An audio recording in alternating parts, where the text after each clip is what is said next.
ଭାରତର ଚିନ୍ତା ବଢ଼ିଲା। ସୀମାରେ 175 ଗାଁରେ ସ୍ଥାପନ କରୁଛି ଚୀନ।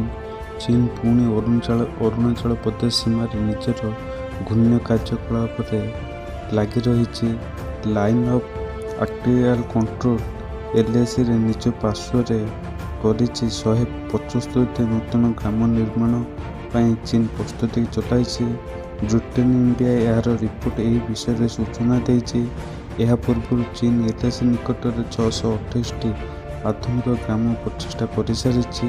ଡୁପ୍ଲେନ୍ ସୂତ୍ରରୁ ପ୍ରକାଶ, ଆଞ୍ଚଳିକ ଦାବିକୁ ଦୃଢ଼ କରିବା ପାଇଁ LAC ସହିତ ସାମରିକ ପ୍ରସ୍ତୁତି ବଢ଼ାଇବା ପାଇଁ ଚୀନ ଏକ ଗ୍ରାମ ସୁରକ୍ଷା ପ୍ରଚେଷ୍ଟା କରିଛି।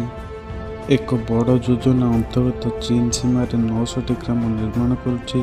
ସେଥିମଧ୍ୟରୁ 200ଟି ଗ୍ରାମ ଭାରତୀୟ ସୀମାର ନିକଟରେ ଅତି ନିକଟରେ ରହିଛି।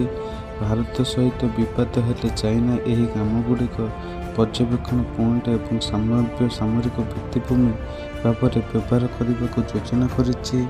ଏହା ନେଇ ବିରୋଧୀ ଦଳ ବହୁତ ବର୍ଷିଛନ୍ତି। କହିଛନ୍ତି କି ଯେ ନରେନ୍ଦ୍ର ମୋଦି କାହାକୁ ଡରୁନାହାନ୍ତି, ଯଦି ତାହା ପ୍ରତି ଉତ୍ତର ଦିଅନ୍ତୁ।